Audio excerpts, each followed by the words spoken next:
창세기 20장. 아브라함은 마므레에서 가나안 남부 지방으로 이주하여 가데스와 술 사이에 있는 그랄에 가서 살았다. 아브라함은 그랄에 살면서 자기 아내를 누이 동생이라 하였다. 그러자 그랄 왕 아비멜렉이 아리따운 사라를 그냥 둘 리 없었다. 그랄에 사람을 보내어 사라를 왕궁으로 데리고 갔다. 그날 밤 하나님께서 꿈속에서 아비멜렉에게 나타나셔서 너는 죽어야 하리라. 네가 함부로 다른 이의 아내를 이렇게 데리고 와 잠자리를 같이 하다니 이 여인은 이미 결혼한 몸이다 하고 말씀하셨다. 그러나 아비멜렉은 아직 사라와 잠자리를 같이 하지 않았기 때문에 이렇게 말하였다.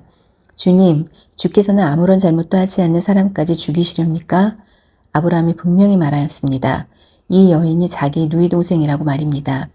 또 이 여인도 그랬습니다. 그 사람이 자기의 오랍이라고 말입니다. 무슨 나쁜 마음을 먹고 이렇게 한 것은 아닙니다. 정말입니다. 제겐 아무런 잘못이 없습니다. 꿈속에서 하나님께서 계속해서 말씀하셨다. 그래, 네가 나쁜 마음을 먹고 이런 것이 아니라는 것을 나도 잘 안다. 그래서 네가 죄짓지 않게 하려고 내가 이렇게 나선 것이 아니겠느냐. 네가 사라의 몸에 손을 대지 못하게 하려고 이렇게 나선 것이다. 자, 그러니 이제 이 여인을 그 남편에게 돌려보내라. 이 여인의 남편은 예언자라. 그가 너를 위해서 기도할 것이다. 그래서 네가 목숨을 잃지 않을 것이다. 하지만 이 여인을 남편에게 돌려보내지 않는다면 내가 분명히 말한다만 너는 죽을 수밖에 없다. 너뿐만 아니라 내 식구들과 또 내게 딸려있는 모든 사람들이 다 목숨을 잃을 것이다. 그 다음날 아침 아비멜렉은 자기 신하들을 모두 불러들여 간밤에 꿈속에서 있었던 일을 자세히 말하였다. 그러자 그 말을 듣고 신하들은 모두 무서워 떨었다. 그런 뒤 아비멜렉은 아브라함을 불러들여 따졌다. 네가 어쩌자고 우리에게 이런 일을 하였느냐? 내가 네게 무슨 잘못을 하였기에 네가 나와 내 나라에 재앙을 내리게 하느냐? 너는 나에게 못할 짓을 하였다. 그 어느 누구도 이런 일을 한 사람은 없었다.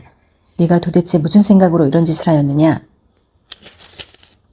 아브라함이 대답하였다. 이곳 사람들이 하나님을 모시고 살지 않는 까닭입니다. 그래서 내 아내가 무척 아리따운 것을 보고 사람들이 내 아내를 차지하려고 나를 죽이지 않을까 무서워서 그랬습니다. 또 내 아내는 사실 내 이복 누이기도 합니다. 내가 섬기고 있는 하나님께서는 나를 집에서 떠나 이곳저곳으로 돌아다니게 하셨습니다. 그래서 내가 아내에게 일러두었죠. 사람들에게는 나를 당신 오랍이라고 이르시오. 그래야 내가 목숨이라도 부지할 것이오 하고 말입니다. 아비멜렉은 사라를 아브라함에게 되돌려 보내고 또한 양떼와 소떼뿐 아니라 종들도 여러 딸려 보냈다. 그러면서 아브라함에게 이런 말까지 하였다. 이복의 아브라함, 이곳이 모두 내 땅이니 아무 걱정 말고 살고 싶은 곳에 가서 살게. 그리고 사라에게는 내가 은 1000개를 네 오라비에게 주었다. 그 은전을 주는 것은 내 일행들에게 네가 아무 일도 없었다는 사실을 분명히 보증하려는 것이다. 네 일행들은 이것을 보고 내게 아무 일도 없었다는 것을 알게 될 것이다. 아비멜렉이 아브라함의 아내 사라를 취하려고 하였던 일 때문에 여호와께서는 아비멜렉 집안의 모든 여자들이 아이를 낳지 못하게 하셨다. 그러나 아브라함이 아비멜렉을 위하여 하나님께 기도드리자 하나님께서는 아비멜렉과 그의 아내와 여종들을 다시 건강하게 하셔서 아이를 낳게 하셨다. 창세기 21장. 여호와께서는 당신께서 말씀하신 대로 사라를 잊지 않고 돌보아 주셨다. 아브라함이 늙었는데도 사라는 아이를 가져 아들을 낳았다. 하나님께서 아브라함에게 말씀하시던 바로 그때 사라가 아들을 낳은 것이다. 아브라함은 사라가 낳은 아들의 이름을 이삭이라고 지어 불렀다. 아브라함은 하나님께서 명령하신 대로 이삭이 태어난 지 8일째가 되는 날 이삭에게 할례를 베풀었다. 이삭이 태어날 때 아브라함의 나이는 100세였다.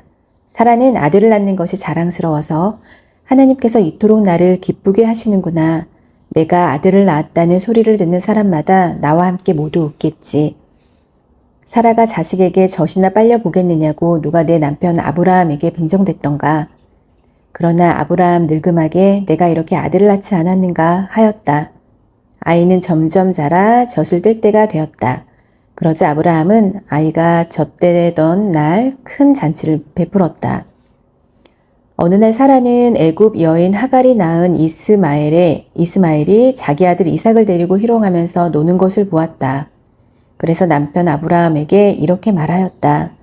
여보, 저 계집종과 그 아들 녀석을 내보내세요.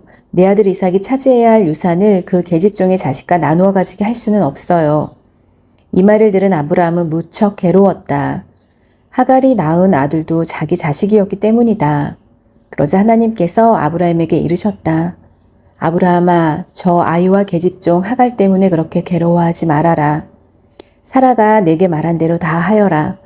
내가 너에게 내 후손들이 엄청나게 불어나리라고 약속한 것은 바로 이삭을 통해서 그렇게 된다는 말이다. 그러나 하갈이 낳은 이스마엘도 내 자식이니 내가 그의 후손도 많이 불어나게 하여 큰 나라를 이루도록 할 것이다. 다음날 아침 아브라함은 먹을 떡과 물이 든 가죽 부대를 하갈의 어깨에 메어주고는 아들 이스마엘과 함께 집을 떠나게 하였다. 하갈은 아들과 함께 집을 떠나 브엘세바 들녘을 헤매었다. 가죽 부대에 들어있던 물이 다 떨어지자 하갈은 가시덤불 아래에 자식을 놔두고는 혼자 화살이 날아가는 거리만큼 떨어져 앉아서 아들이 저렇게 죽는 꼴을 참아 볼 수가 없구나 하면서 목 놓아 울었다. 하나님께서는 그 아이가 우는 소리를 들으시고 심부름꾼을 통해 하늘에서 하갈에게 이르셨다. 하갈아, 무슨 일이냐? 어째서 여기서 이렇게 울고 있느냐? 무서워하지 말아라. 하나님께서 다 들으셨다. 하나님께서 네 자식이 우는 소리를 들으셨단다. 어서 일어나 가서 아이를 일으켜 세우거라. 그 아이를 다독거려 주어라.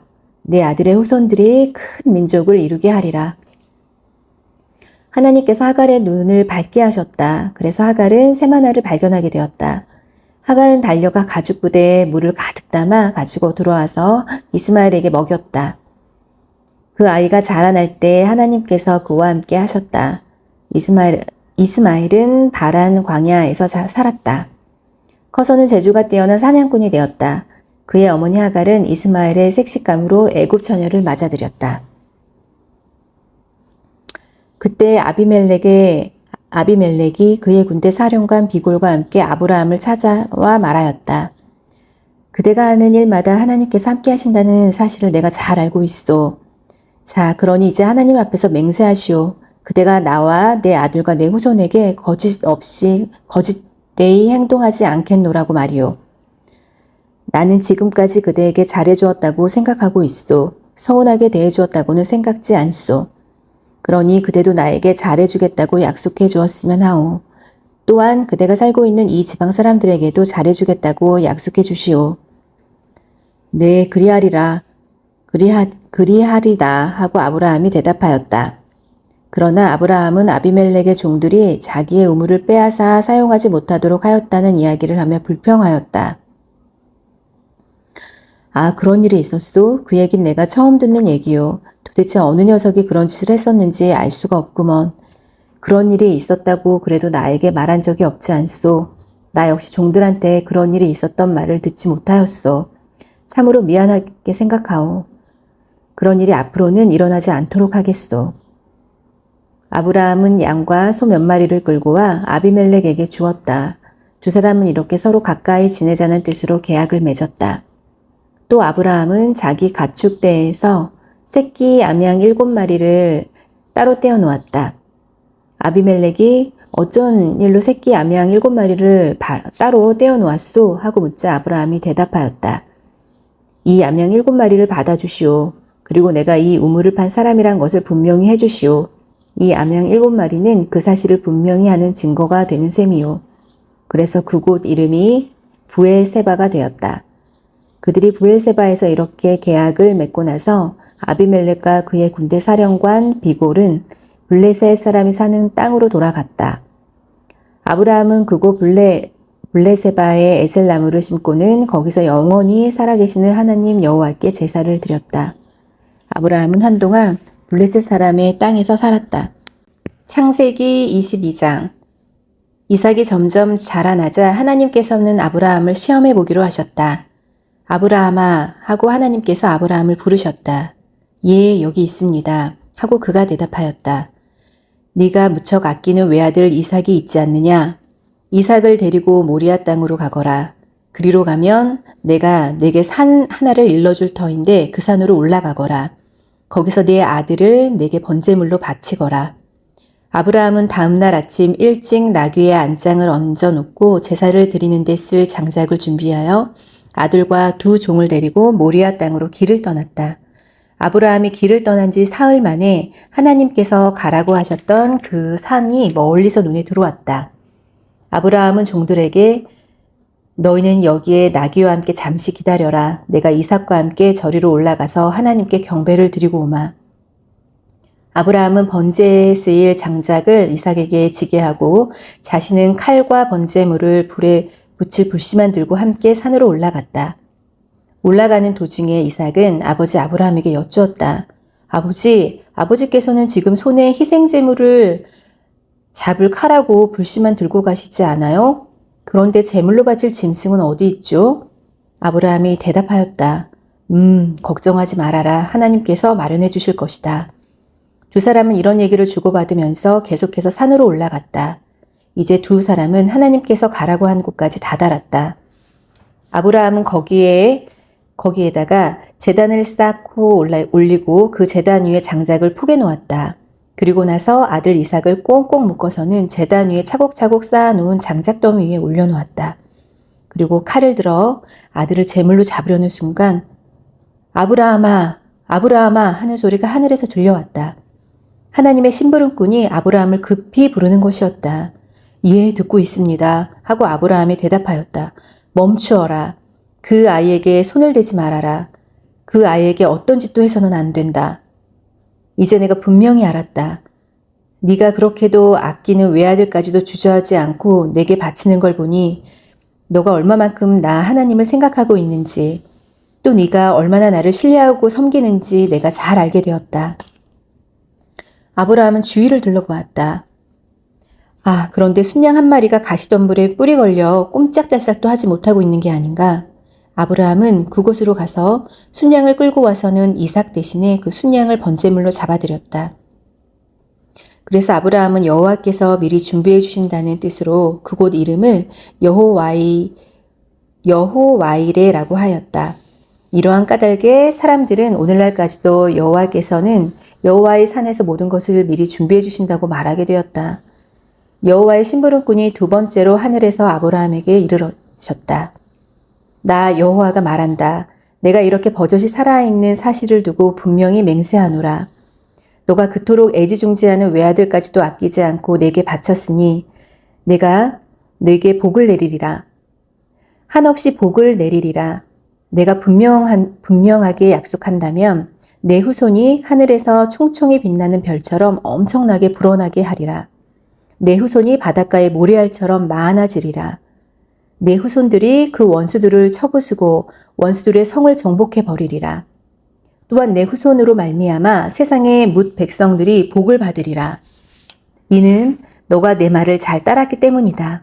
아브라함은 자기 종들이 기다리고 있는 곳으로 돌아와서 함께 브엘세바로 돌아갔다.